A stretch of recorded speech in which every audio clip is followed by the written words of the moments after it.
Hey, this is Charlie Page, and I want to talk to you for a minute today about confusion. Have you ever been confused about your online business? I have. In fact, I've recently gone through a period of real confusion about certain decisions I had to make. And in the process of making the decisions that I needed to make, I began making a list of the alternatives, and it was overwhelming. I mean, overwhelming. And I thought to myself, I've been doing this for a long time.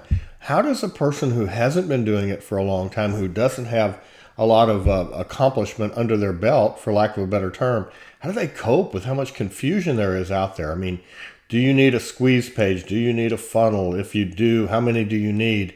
What product should you promote? And where do you get traffic? And on and on and on. So I wanted to just talk to you a little bit today about how to clear up the confusion. There's a process I've used for a long time, and it's worked well because every once in a while I like to go, in my business. I like to be active, and every once in a while I'll just take on too much and I'll have to trim back and I'll have to go through a confusion clearing exercise, for lack of a better term.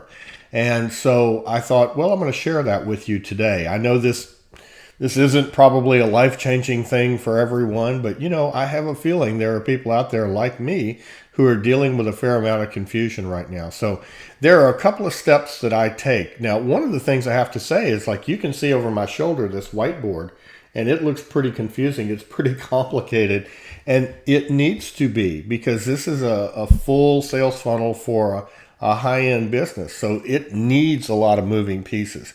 There are times when that level of architecture, when that level of complication is required. That's what's required to run a big online automated business. But in our day-to-day lives, how we choose what we do and how we do things regularly and what to do next, those can be simpler choices. So here's what I do. Here's what I did yesterday. I hope you can see this.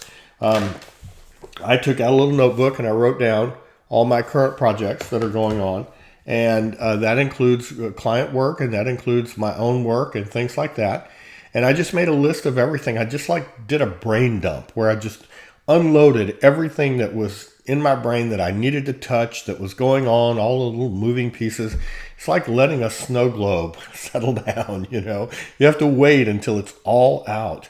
I've had times when this list has been 200, 250 items long. I've had times when this list has been 70 items long, but I've never had times when it's less than 30 or 40 things that are going on all the time. A lot of projects, a lot of things going on. It's a good thing. I like being active. But here's step one. Step one is to get it outlined on a list. And then step two for me is this, and I wrote this down, so I'm going to use my cheat sheet here, my little notes. How many of these things are necessary to survival? That's an interesting question, because business is about survival. There are stages in business. We go from survival to stability, and from stability to success, and from success to significance. And that's generally the process you go through in life and in your business. You're in survival mode in the beginning, right? I've got to make sales. I've got to stop spending so much. I've got to start making more. And then you get to a stability point where you figured out traffic and you figured out sales and you figured out how to do these other things. And so now things are more stable, and that's a good thing. That's the foundation for the next step. So you got survival, right? A lot of people in survival mode. And then you've got stability. So people are there. Then you've got success. That's where things are clicking. You try new things, they work. You've got an idea for a new product, it takes off. Your marketing's working. Your customers are happy. Everything's going well. And then after that comes significance. And significance means simply leaving a legacy, sharing what you know, and being able to help other people take the next step in their journey. That's, to me, what significance is.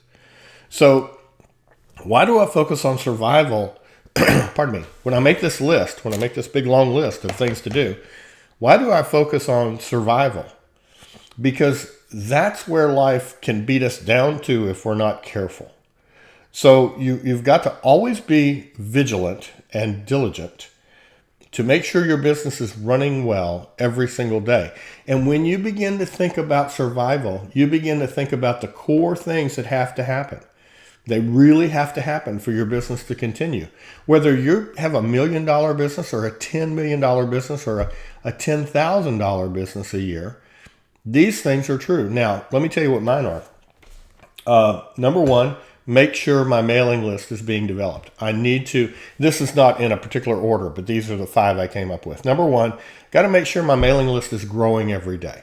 Now, if you have 2 people or 2 million people on your mailing list, it doesn't matter. Your list is your number one asset online. So it's really the place where you need to focus in the most, because what happens with a mailing list is you have the ability to automate all of your marketing, all of your sales, all of your many different things, even some customer service, by anticipating what people will need. And we've been successful at doing that. We anticipate what a customer needs after they join one of our sites. And so we send them emails automatically saying, hey, did you have a question about this, or did you notice that? So list development, number one. Number two, products to promote. You've got to be promoting products. And finding good products is hard. I mean, it used to be back in the day, and the day for me is 2002, 2003. It used to be that some really great products were coming out, and they were easy to promote. You were proud to promote them. They did what they said they would do. They sold for a reasonable price, and things were just different. Now we've got this boom of, so many products on this platform and that platform, and so many different, how many podcasts there are and how many different ways of consuming information. So choosing high quality products is very, very important. And there's really a skill to that. I give away a book called Product Matrix, Profitable Product Matrix, to people who join my mailing list, because that's one of the first steps. You've got to know how to choose the right product. So if you want that, you go to charliepage.com/subscribe and join my mailing list, and you'll get that book. Number 3, publishing. And publishing is what I'm doing right now. Publishing does not mean finishing out a 5,000 word perfect article that, William F. Buckley would be proud to have written, or it's just perfect in every way and it's going to get great SEO juice and all that stuff. That's a type of publishing, absolutely.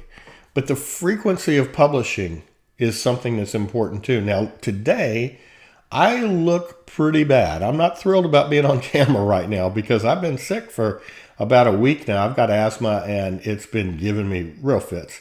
And so I know I got these dark circles and I know this is not my best day, but you know what? I'm going to publish. I'm going to publish because I have something to say, something to share that might help a few people. And let me tell you, if this video gets out to helps 2 people, I'm happy. 1 person, I'm happy. Publishing, that's a survival exercise. See, your list, building your list, that's survival. Being able to promote products that convert, that's the name of the game, and help people, that's why they'll convert. That's a survival task. Publishing, that's another one.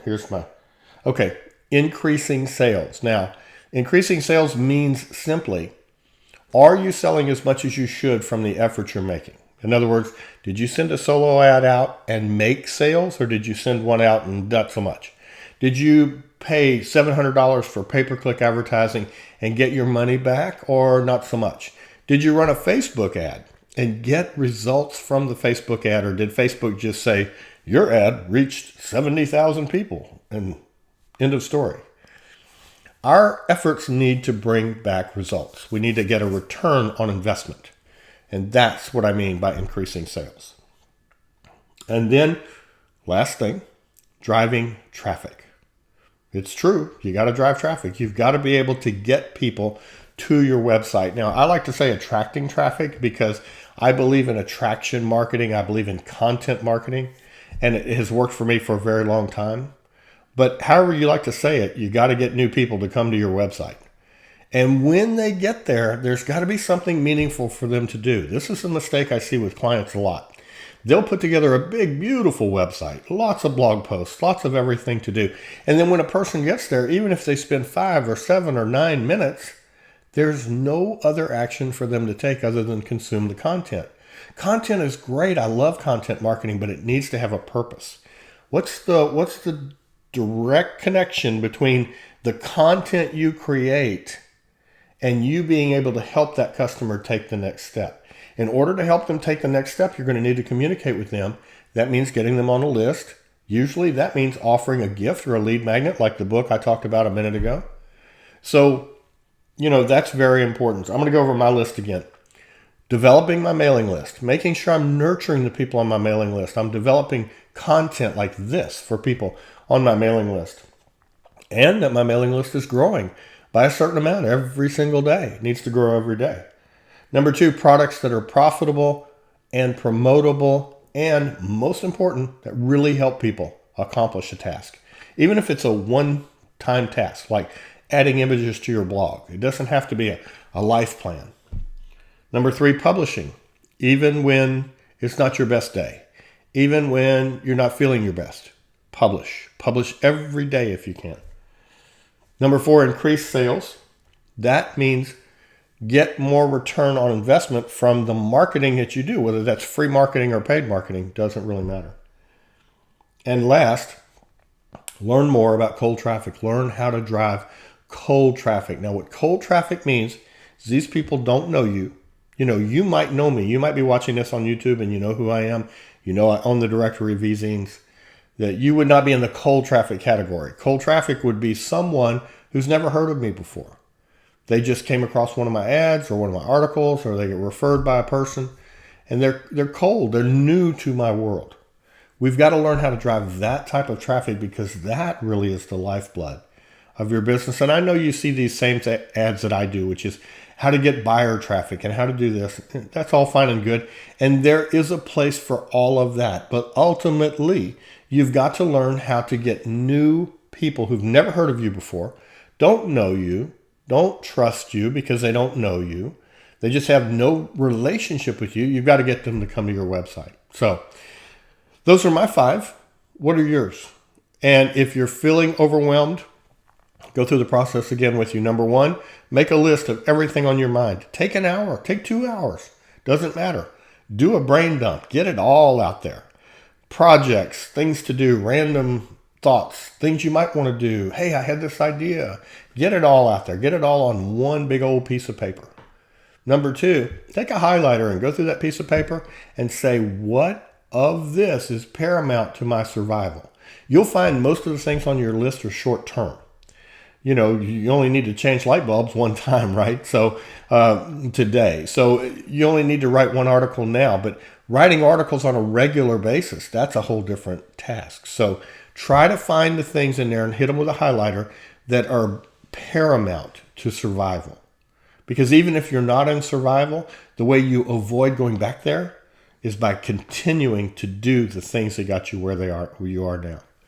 And then once you've done that, you can take those 5 or 7 or 3 or whatever it is for you, and you can begin to identify the number 1 task for each one of those. That's the last step. I'm taking these 5, and I'm putting everything I can think of under those, and then I'm circling the number 1 thing, the thing I can do today. David Allen calls this the next action. What is the next action? Now, if you come up with a list of 5 categories of things that you need to do from your big brain dump, you got a couple hundred things on a piece of paper, you identify the common goals, the survival tasks. So you identify those, and then you identify one thing that needs to be done on each one of those. Well, you can do 5 things today. You can do 5 things this week. You can do those. So put the list in a drawer, focus on doing those, get them done, and do it day after day after day. And pretty soon, if you're in survival, you'll get out. And if you're not there, you won't slip back in. Okay, this is Charlie Page. I hope you found this helpful. Thanks for watching, and have a great day.